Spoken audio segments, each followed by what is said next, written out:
Hi, let us understand today about basic structure and doctrine in Indian Constitution. అసలు basic structure and theory అంటే ఏంటి, Indian కాన్స్టిట్యూషన్లో అది ఎలా యాక్ట్ చేస్తుందో మనం అర్థం చేసుకుందాం.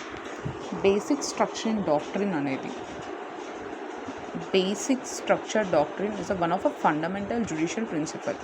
ఇది ఒక ఫండమెంటల్ జ్యుడిషియల్ ప్రిన్సిపల్. ఎందుకు ఫండమెంటల్ జ్యుడిషియల్ ప్రిన్సిపల్ అంటామంటే ఫండమెంటల్స్ని ఎట్లా అయినా సరే డాక్ట్రిన్ అది డిస్టర్బ్ చేయకుండా ఇండియన్ కాన్స్టిట్యూషన్లో ఉన్నది కాబట్టి దీన్ని ఫండమెంటల్ ప్రిన్సిపల్ అని అంటాం, connected with Indian constitution.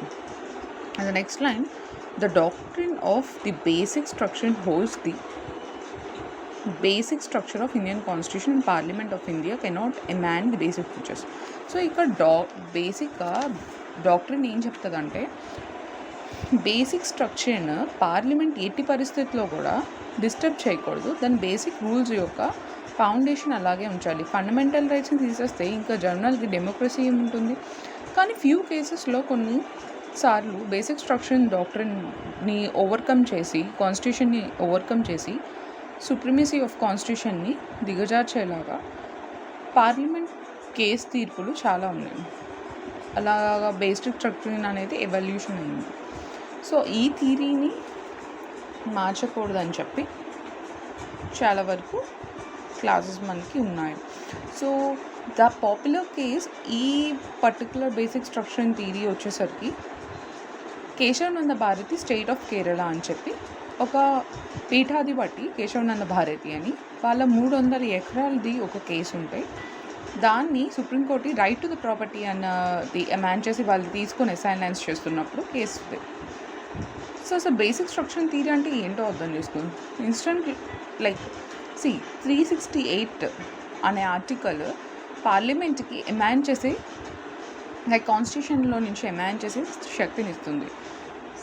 So it is a dynamic document can amend according to the needs of society required. So సొసైటీకి రిక్వైర్డ్ అయిన ప్రదంగా పార్లమెంట్ ఎమాండ్ చేసుకోవచ్చు కాన్స్టిట్యూషన్ అండర్ 368 నేను చెప్పినట్టు. The article also lay down procedure amendment in detail.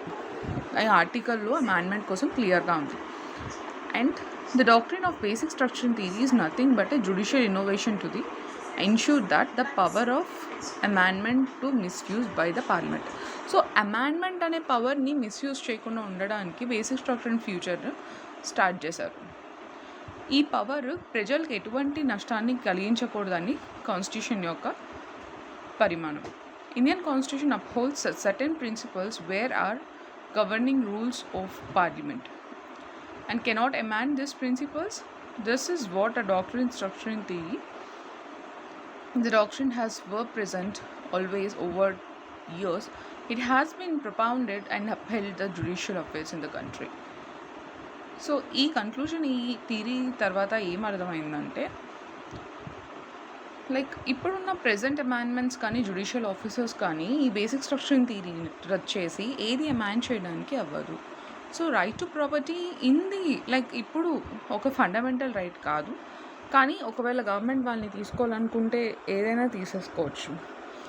But అది ప్రీవియస్గా అది వాళ్ళ రైట్ కింద క్లైమ్ చేసుకోవడానికి బేసిక్ స్ట్రక్చర్ అండ్ థియరీ అనేది ఫామ్ చేశారు. ఇంతకు మించి చేయకూడదు. ఇప్పుడు సపోజ్ ఒక ల్యాండ్ తీసుకున్నాం, ఒక ల్యాండ్కి 2 ఫేసెస్ మధ్య రోడ్ చాలా ఎవల్యూషన్ ఇంపార్టెంట్, కానీ ప్రాపర్టీ అడ్డు వస్తుంది.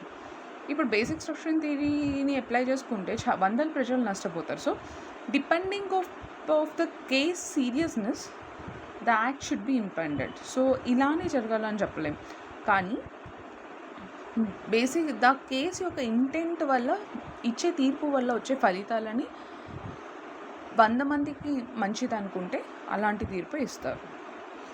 Thank you.